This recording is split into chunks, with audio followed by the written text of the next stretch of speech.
Good evening. This is Frankly Speaking Live with your host, Frank Holzhauser, and my cohort, compadre, co-host. Any other adjectives? That's good for right now. I'm sure there are some that you're muttering under your breath. David Kanyuk, Jr. Hey. So what's new this week? Not much. It was a birthday week last week, so I only had a 2-day work week. Nice 5 days off, and kind of trying to get back into the grind of things. You know, that first week when you come back from any type of time off is always the worst. So kind of in that post time off doldrums right now. But other than that, nothing too new or exciting going on in the old personal life. Apparently Maddie was saying that downtown is quite congested because there possibly some sort of a music rock concert in town tonight. I don't know what's it Motley Crue? Oh, is it? Okay. Is it Motley Maddie?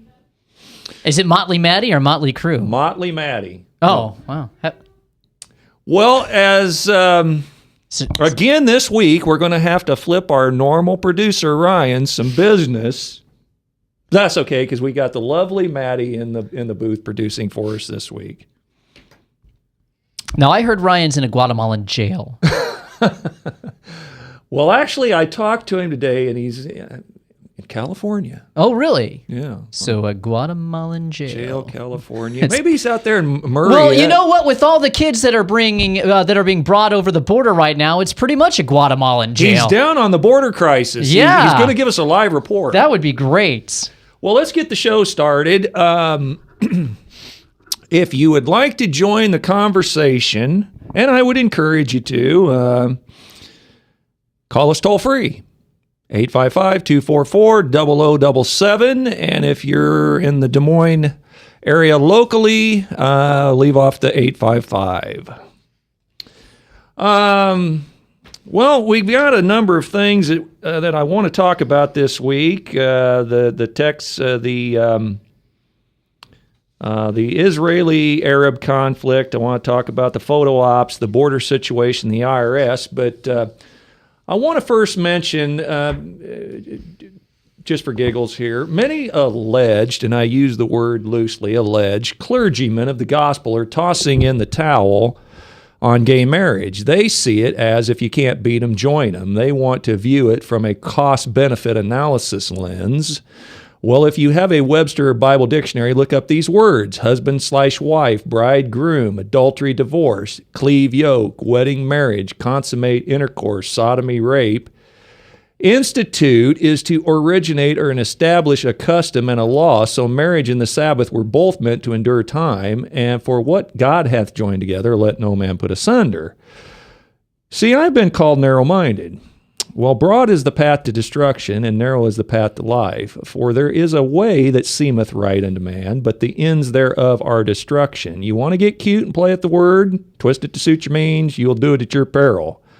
But I will debate any minister that seeks to preach this gay marriage perversion as God's word anywhere, anytime. So I'm going to just toss that challenge out for you.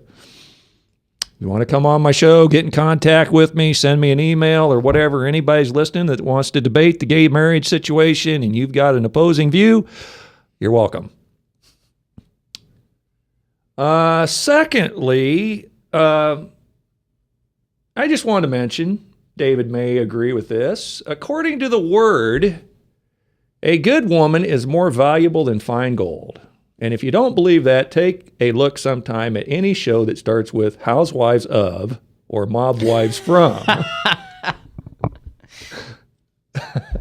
These high-maintenance things called women that get off calling one another fake ASS hoes are all fake ASSs. Now, is that a genetic? Is that like a scientific term? I'm not sure. I think it's a ghetto term. But they are all about money, greed, excess, and power, and everything you'd not want in a mother or a wife. And the mob women, does it ever dawn on them the lifestyle they live has been provided them by the pain and the hurt of their fellow human beings by threat, bribe, extortion, murder, and theft? But apparently they must think they are so special that they deserve and are entitled to it.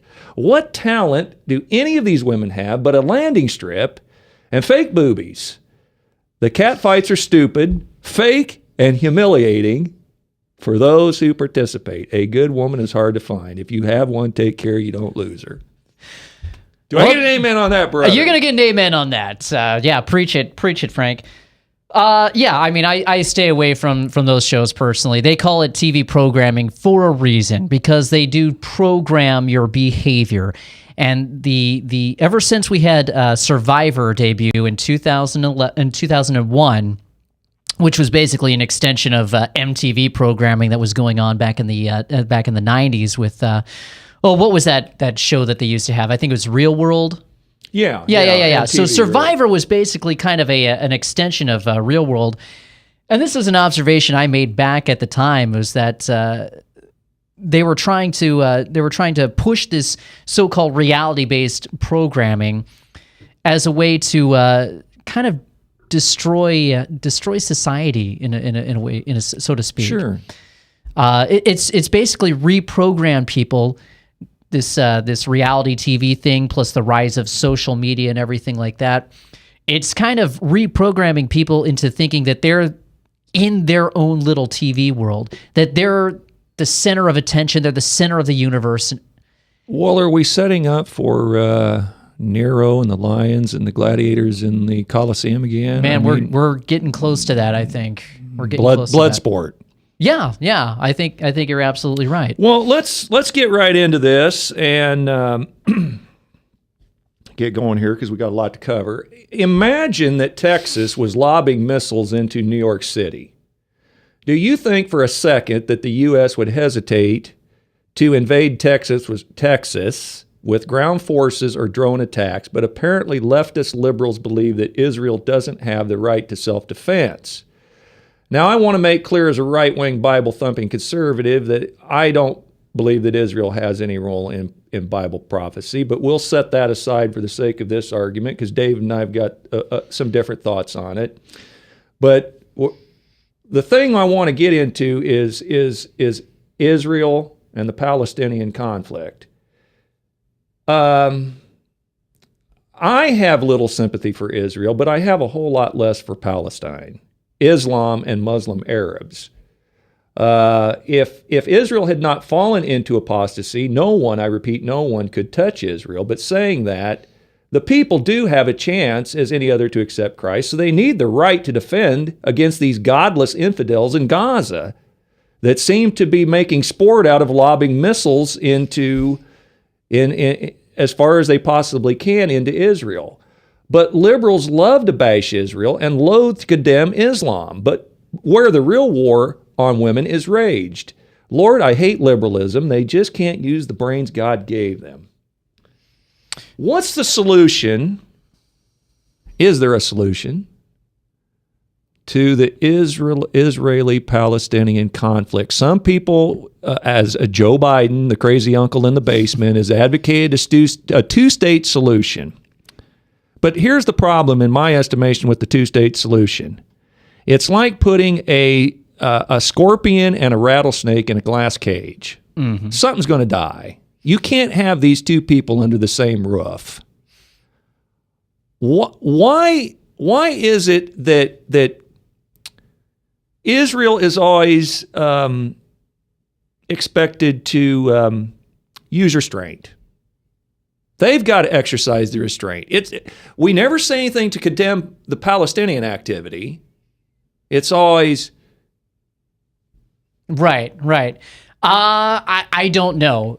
The answer that immediately comes to my mind is that it's a spiritually influenced thing. We know that Islam is satanically inspired. Allah is not just another name for the Lord God that we worship.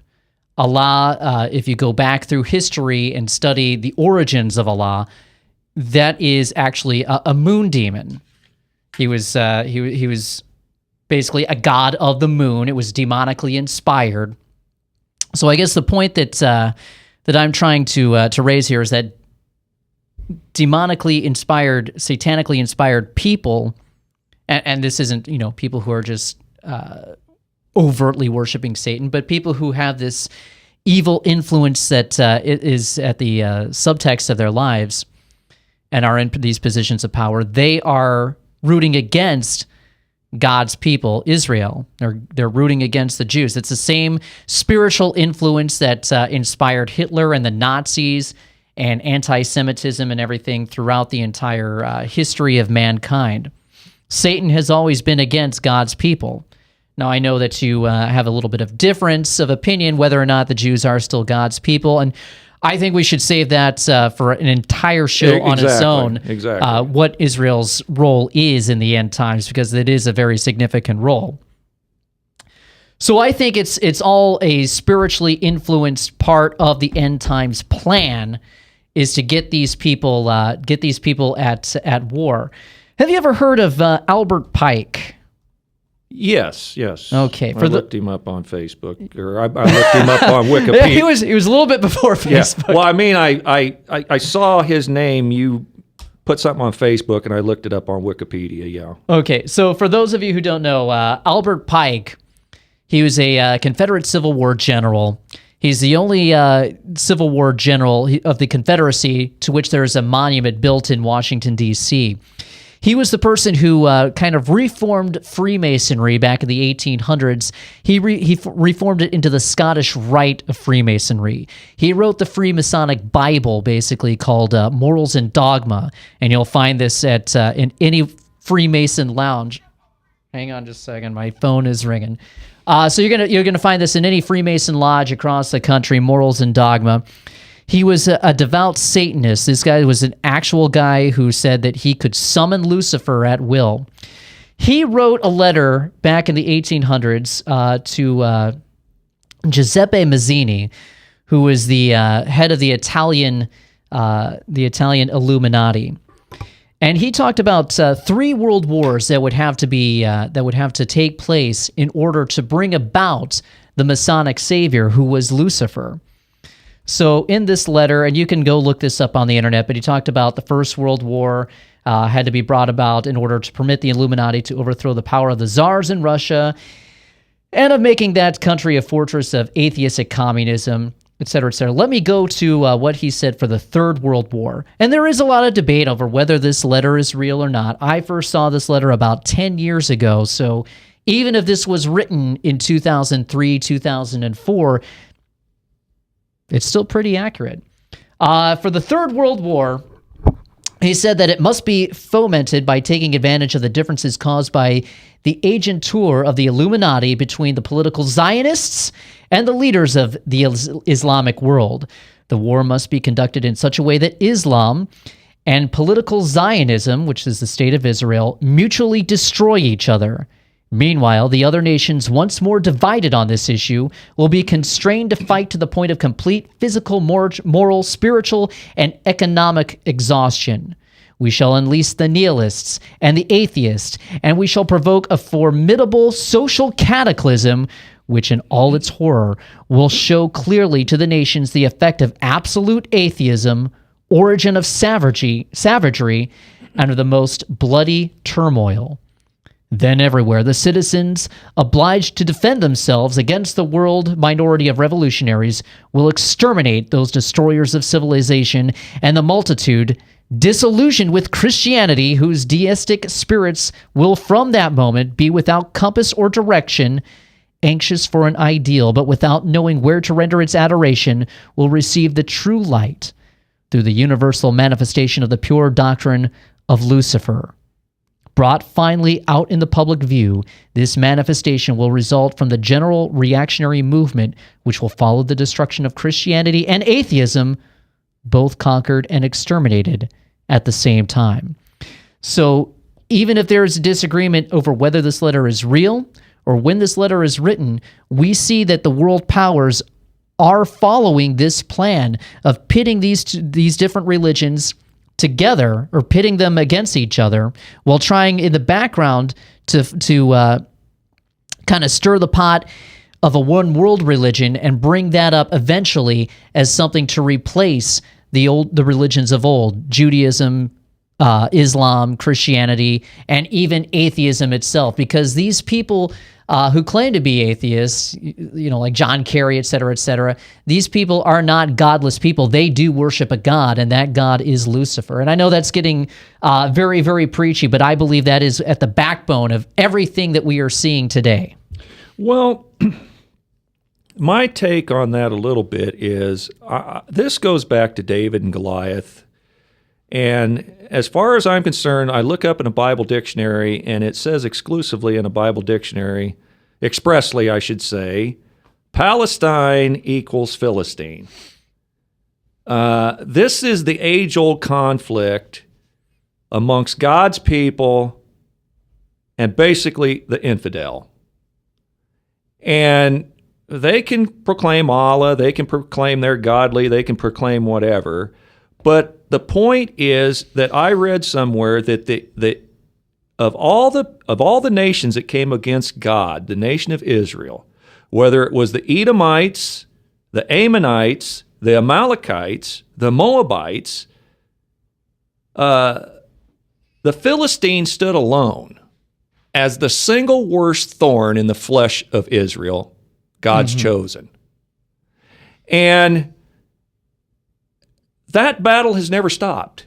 Right. Now, just pause for a second. When the U.S. and Britain set Israel back up in the Promised Land in 1948, somebody was living there that had to be moved, because originally when God sent the people into the Promised Land, they went to war with tribes. God dropped hailstones the size of basketballs on certain of Israel's enemies. He fought their wars for them, basically. And so somebody was inhabiting that land in this period while Germany was trying to exterminate the Jews. Well, here's what he said about the Second World War, and this one's much shorter. The Second World War must be fomented by taking advantages of the differences between fascists and political Zionists. This war must be brought about so that Nazism is destroyed, and that political Zionism be strong enough to institute a sovereign state of Israel in Palestine.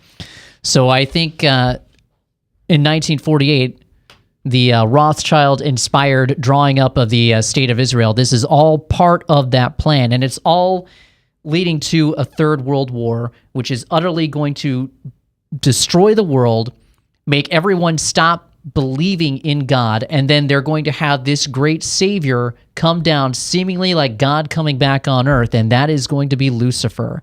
And then they're going to make people either worship Lucifer or die. Well, apparently we missed our first break, so we're going to forge on through here till the top of the hour. But I guess where I'm going with this David and Goliath battle is these two groups are at natural enmity against one another. I don't see any peace ever between the two. Right, and the men in the shadows that are kind of pulling the strings there are taking advantage of that. And you're saying, if I'm hearing you right, that there's external forces fanning the flames, not only of this natural enmity that is going on, but you're asserting that there's some external forces that potentially fanning the flame. Now, when I was a little kid, I lived in a neighborhood where there was no dog leash laws or whatever, and generally speaking, when you got a couple of dogs growling at one another, some of us kids, just for giggles, we used to pick up a rock, and a little pebble. Didn't have to be a rock, just a small pebble, and you could flick it over there, and that pebble would hit one of them dogs on the back, and they would commence to vicious dog fight. It's a real jerk move, dude. They were just pitted off, growling at one another. You better be careful. There's going to be some Democrat running for political office who's going to try and get some nude photos of you. PETA, is that Raul PETA? But it's kind of the same thing that I think maybe you're saying, is you've got people flicking stones at Israel or Palestine, trying to start a fight to commence these two to go at it. I think that's a pretty good analogy.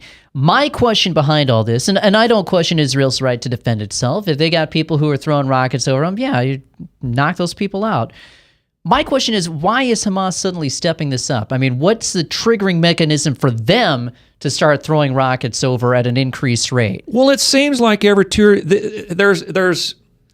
we go through this about every 2 or 3 years. Hey, there was sale on rockets on Amazon. Let's get some more. Ahmed, they just came in, fire them away. Ahmed and his rocket launchers. Yeah. But this has happened systematically about every 2 or 3 years, the last any number of years that I can recall. Sure. And you have this brief war. Then then they slow it down. The other people, U.S. and other countries, jump in and start, requesting Israel to show restraint. And then all of a sudden, they go to the table and discuss a little bit, and things subside for a while, and there's peace for a while, and maybe there's some concessions on one part or the other for some land. And then somebody flicks that little piece of gravel again. Mm-hmm. Now, in your mind, of your knowledge, what started this most recent conflict? I don't know. Was it the 3 Israelis, young men who were beaten or set on fire or whatever? Oh yeah, the guys who were hitchhiking and then they were kidnapped and murdered. I don't think so, because we haven't really seen an Israeli response to that yet. So we had that occur, and then it kind of quieted down for about a couple of weeks, and then we had all of a sudden rocket attacks. Because Palestine and its ilk always wants to call Israel the aggressor. Sure. Okay, what do they base that on? Do you have any idea? And I'm not sure. I really don't know. That's why my main question is, why suddenly do we have this escalation in attacks on Israel right now? What's the motivation? Is it actually members of Hamas, or have we inserted members of ISIS or ISIL And then in we there? have the Iron Dome, which is supposedly invented by Israel, but is funded by the U.S. Mm-hmm. But the rockets are getting deeper and deeper and deeper into the country. So the technology and the range of the rockets is increasing. Well, I've heard the Iron Dome is hitting about 90%. It's a 90% defense rate right now, so that's great. Netanyahu, or the ambassador of Israel to the U.S., I don't know who it was, said that the number of people who are in the fallout shelter per capita would be approximately 200 million of our citizens going into fallout shelters if you compared the two countries and per capita what's going on. Mm-hmm. And the question is, who wants to live like that? Would anybody want to live like that? No, absolutely not. So I'm not going to be surprised when I see some sort of Israeli response here in the next few days. The question is, how intense is that response going to be? What is the international reaction going to be? Let me just say that John Kerry's on the case trying to broker a peace deal. Does that give you some faith, and does it give you rest at night? That's a real good point. Maybe they've been so desperate for a peace deal. In the past few months, it was like John Kerry was going over there like every other week, and the Israelites were kind of like, hey, knock it off. So they've been absolutely desperate for most of the year to do a peace deal. That's kind of died down, and now suddenly have this thing which may actually spark a huge conflict in the region. So maybe we've got agents in there that are kind of stoking the flames to get those rockets going off. So we do provoke an Israeli response, so we can come in with the nice peace deal. Well, would you agree? And I don't, like I say, we want to set this debate, the prophetic debate, aside for another day. But would you agree on principle that there would be elements in our government, in the British government, that would have felt that Israel played a role in end time biblical prophecy? Do you think that was their interest in setting up Israel in 1948? I think you've got two different camps. You've got the camps that are with Jesus.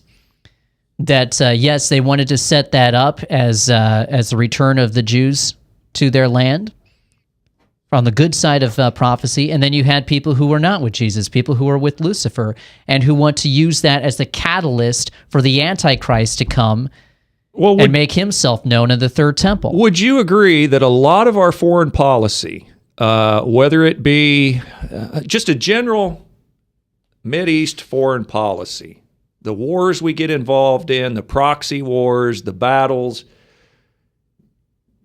do you feel that there's some overarching, or there's always at the basis of that some overarching push to protect Israel?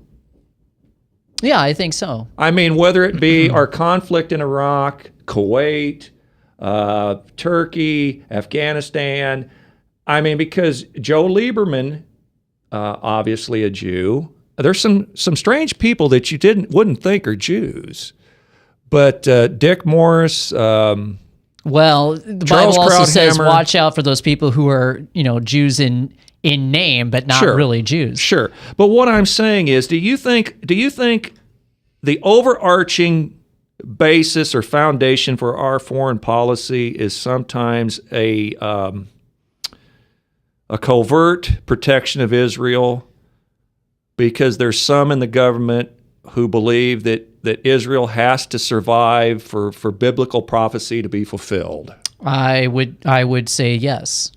I think the Israeli lobby has had a very, very large influence on American politics. Yeah.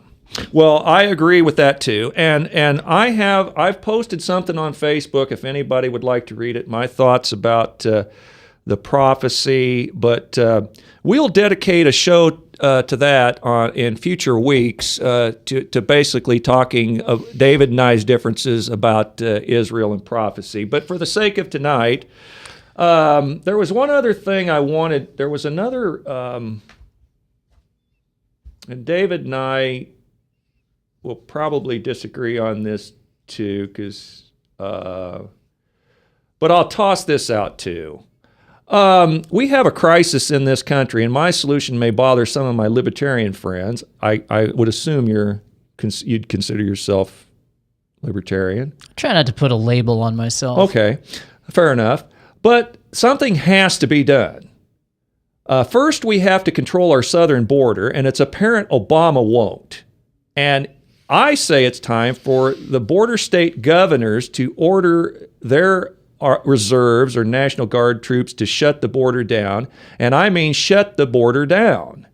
And again in Chicago, 87 people were shot over the 4th of July weekend, and not so much as a peep from Brother A. Sharpton. But when Bush was trying to prosecute a war in Baghdad, Iraq, politicians on a nightly basis demanded that he control the looting, the murder, the violence. When they couldn't control the drug and gang murder in their own cities, Philadelphia, Chicago, LA, Detroit. Whether you think Iraq was a war of choice or not, Bush's job wasn't to stop looting and protect the nation's artifacts. You go to war to win and kill more of them than yours. It's not a social experiment. But it's time to do something, maybe militarize, maybe that's right, maybe that's wrong, we'll debate it, our southern border, to keep a sovereign nation, we have to enforce our laws and people crossing our borders. That's the key right there. We're not enforcing the laws. I don't give a crap how good the excuse of breaking our laws, they're being broken. Mexico wouldn't put up with that crap, and you see how they treat our Marine who made a wrong turn. So I've kind of suggested that potentially, possibly, the National Guard on our borders are trying to stop the violence in particularly places like Chicago. You, on the other hand, are you get a little nervous when it comes to martial law and things of that nature. And we're coming up pretty close on the top of the hour break, but give me some initial thoughts, and then we'll pick this up after the break and get into the meat of the debate. I'll start with Chicago first, because that'll be the quickest one. I am not for the National Guard being out on the streets of Chicago. That is a dangerous, dangerous precedent for you to set. Chicago is the result of a failed war on drugs and failed gun control. That's it. If you allowed citizens to arm themselves and defend themselves, you wouldn't have these thugs out there as the only ones who were armed. And then if you didn't have this ridiculous war on drugs, you would. If you didn't have the war on drugs, then really you would kind of collapse the whole black market for drugs. You'd still have users, yes, but the whole gang culture that's been set up revolving drugs, that would kind of fold in on itself. Think about how the mob gained power during Prohibition. The limitation, the illegality of alcohol was what gave rise to the mafia in this country. And once that fell down, yeah, they did find other means of revenue there. But well, let me ask you this then. We're really close to our break, but without labeling you as a libertarian, would you suggest that it's a drug legalization of everything, certain things, some things? I'm kind of on the side of drug rehab. I don't necessarily want people in prison for minor marijuana offenses. But right. What's your vision of what we're going to do with the drug situation in the country? I would say decriminalize. I'm not for marijuana being sold at the local 7-Eleven, but I'm also not for people going to jail just because they get pulled over for speeding and found a couple ounces of marijuana in the car.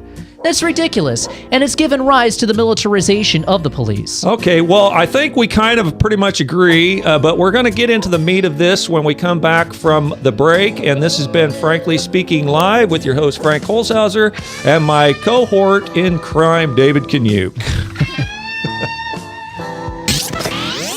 From the RE/MAX Real Estate Concept Studios, this is Webcast One Live. I'm Brian Leach, owner and general manager of Service Legends. I brought along a couple of the home comfort heroes.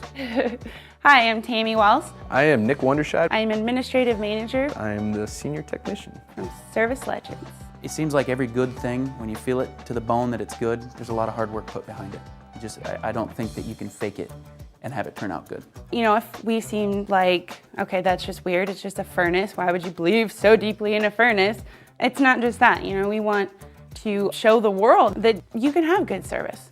Yeah, I mean, it's your home. You know, it's built into our daily trainings, it's built into our culture, that we're gonna do whatever it takes to have each client say they love us, period. That's why we spend all the hours in the training that we do. And if we guarantee it's gonna be a good experience for you, or else it's free, what type of work do you think we're gonna do? There is a guarantee. Temperature selection guarantee, fixed right or it's free guarantee, comfort guarantee, best value guarantee. All of these guarantees hold us accountable to ensuring that we exceed your expectations. And if for whatever reason we'd fail and we can't make it right, we guarantee all of those guarantees with a 100% money back guarantee. I mean, if you don't think that your technician can fix it right, are you gonna say that to a client?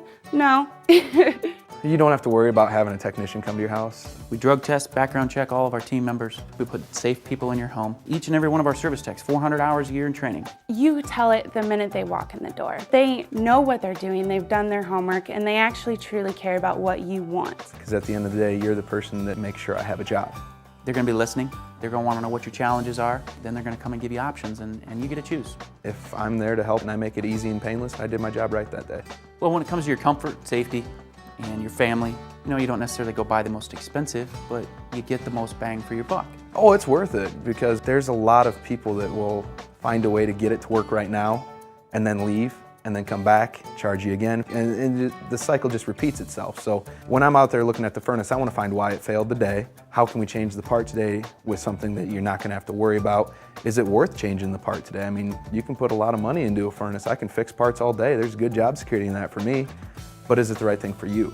I get a lot of the phone calls of after the technicians are there. They're just in awe. They're like, wow, you guys are great.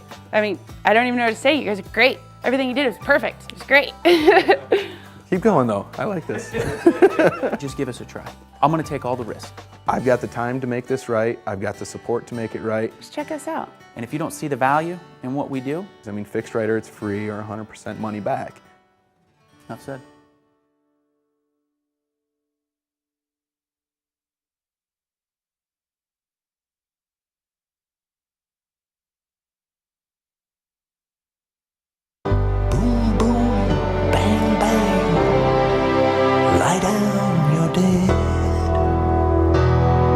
And we're back with Frankly Speaking Live.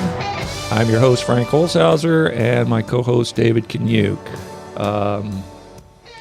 Well, as I said before the break, we're going to try to get into a little bit more of the meatier part of this conversation of just in general, the National Guard and either on the borders or on the streets of Chicago. And let me start by saying this. On Mac's show, he's on his Facebook post, he's offered up the suggestion a couple of times, and there's been a couple of people on his show that he's put it like this. If you could get the Congress to go along with stopping abortion for 98% of the abortions, but you only allowed rape and the exceptions for rape and incest, would you go along with that? And there's a lot of people who are so principled on that, on their stand on abortion, that their principled stand won't let them budge off of no abortion. You know, maybe with the exception of the life of the mother. So the question I want to ask you is kind of a derivative of this idea that you have a very principled stand on freedom, martial law, I don't know what all the words I would use, but as the abortion, and I got into a debate back and forth on Facebook, and I debated some of these people, and they'll turn, if you say to them, well, they'll say, well, which 2% do you want?